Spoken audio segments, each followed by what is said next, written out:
Hey, good afternoon, traders. This is Trader Tim from over at EminiMind.com, and today is actually Sunday, November 14th. We're doing a market analysis, and I'm going to give you my prediction for 2022. So stay tuned. One of the things that is important to remember when you're looking at whether it's the stock market or the real estate market is that there is this business cycle of expansion and contraction. And so, a lot of folks who come into the trading world don't necessarily have a background in economics. But if you do just a little bit of, studying or get to familiarize yourself with the fundamentals of supply and demand, it makes a lot of these market movements a lot less scary. And there's a really good video put together by Ray Dalio that I'll link to below in the description. It's from about 8 years ago, but he, kind of walks you through how the economy works and that business cycle of expansion and contraction. How credit and incomes are related to each other. It's really, really good. I would highly recommend it. It's a very good overview of how the economy as a whole is interconnected.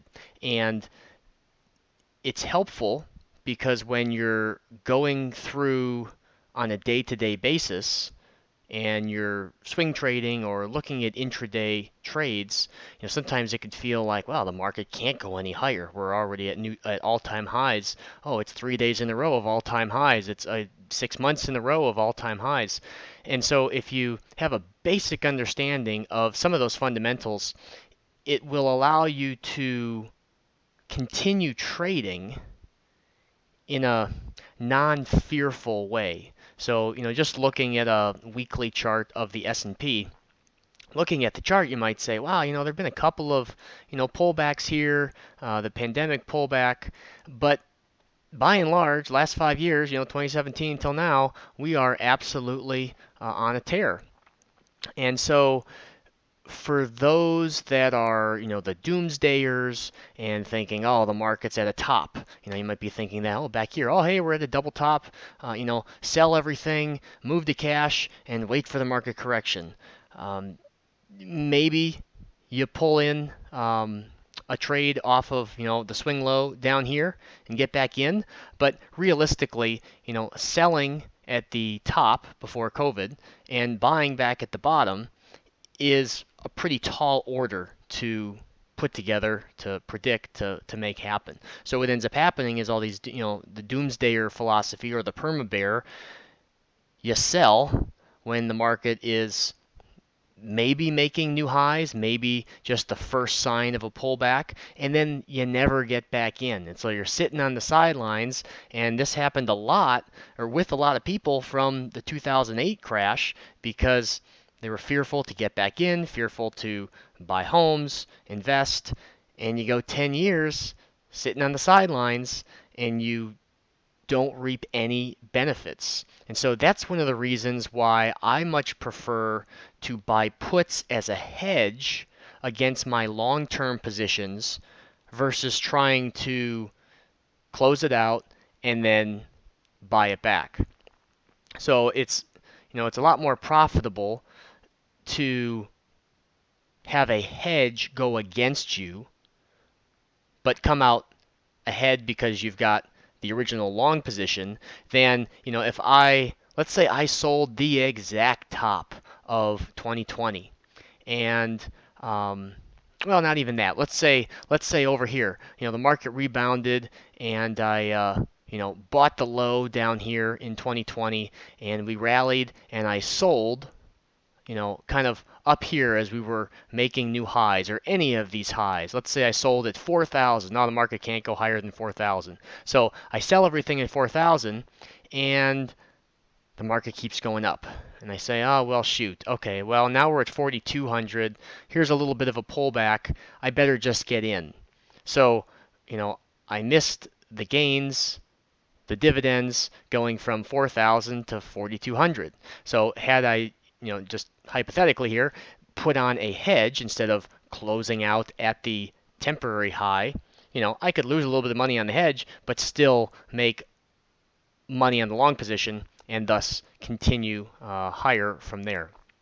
So the interesting thing now is we have so many of these different markets interconnected. So we've got the real estate market, the stock market, and the crypto market. Those are kind of the three hot markets or kind of big pieces of the market, completely outside of the labor market. And so, a recession or a depression would need incomes or lack thereof to decrease. Incomes to go away, incomes to decrease. The buying power needs to dramatically decrease. So you could also say, well, inflation is a way for our buying power to decrease, and that would be correct. So while inflation isn't going to necessarily prevent people from spending, like a loss of a job would, such as 2008, it is definitely something to a signal to pay attention to. So as we head into the next couple of years with hedge funds owning real estate, hedge funds owning cryptocurrency, big companies like Tesla owning Bitcoin, and all of these different companies, trading on a global scale. Potential issues with China's real estate market could certainly have an effect on our real estate market. And so you want to be very strategic when you're buying real estate, just like when you're buying stocks. And so, as the saying goes, you make your money when you buy. And the reason for that is you have a lot more wiggle room when it comes time to get out. If you have to sell your house, you're moving, you don't want to hang on to it, there's not a very hot rental market in that area. If you bought bought it for a deal, maybe you bought it and fixed it up, maybe it was a foreclosure and then you had a motivated seller. Maybe you bought a stock on a dip. Maybe you bought a whole bunch of stocks, ETFs, mutual funds when the market sort of had the correction here or the sell-off last year. The company's value was still the same. They were producing the same amount, and then you have this shakeup, and then they go back to producing the same amount or trying to. The value of the company is roughly the same. So trying to find ways to get things at a discount is a really good way to reduce your risk. Once all these supply chain issues get worked out and the logistics of getting the supply to people, whether it's bikes, kayaks, building materials, Christmas presents, all of these things are being produced as fast as they can. So once we have a supply chain that gets worked out and then the market gets flooded with inventory, then we have an oversupply, and that's when you can start to see signs of a market correction. So as far as 2022, my prediction is that your net worth is going to increase.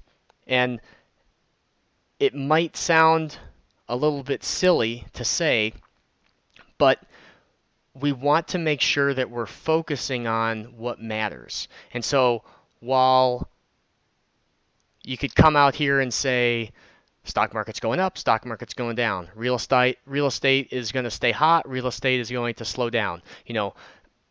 The fundamentals of supply and demand would tell you that we've still got a couple of years here before we see a major oversupply that could shift the demand and supply equation, and thus giving us some sort of bigger pullback or correction in the housing market, the stock market. But does it really matter?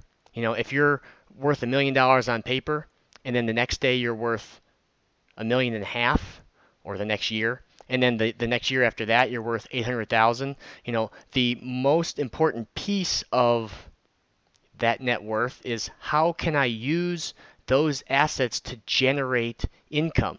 So if you own a stock, you might be getting a dividend, you might be, getting an annuity if you're already retired, you might be working a day job and collecting income, you might be trading and collecting income, you might own a piece of real estate that pays you rental income. If you're going to buy a stock and sell it, yes, you can make money, but then that piece of that asset or that piece of the asset is no longer able to produce you money if you sell it. Same thing if you sell a house. You could collect the appreciation from the house once you sell it, but you don't have that asset anymore to pay you back. If you owned a business, same thing. You're spending money on expenses each month and overhead, but then you're presumably getting a return from that business. And so it's important to focus on, how can I grow and secure my net worth, as opposed to trying to spend your time picking what will the market do. And so if you're out there looking for deals and being patient about, buying, whether it's individual stocks or swing trading or taking day trades, you want to make sure that you're being a bit picky with your entry points. And so, you know, there's a very good chance that your net worth is going to grow next year, whether you're paying down your debts or increasing your assets.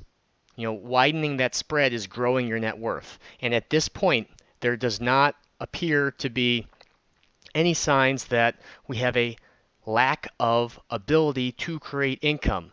In other words, getting a job. And so, as long as we have a job surplus, there will be the ability for any one of us to go out and get a job. At any point, if I don't like what I'm doing anymore, I can change careers, go get a job. If I get fired at my current job, I can go out there and get another job. If I don't like anything about, where I'm living, I can probably move across the country and take another job. And so with those fundamental pieces of economics, basic economics and supply and demand, it gives us a solid foundation for continued growth. So I would highly recommend you check out that video in the description by Ray Dalio. It's really, really good.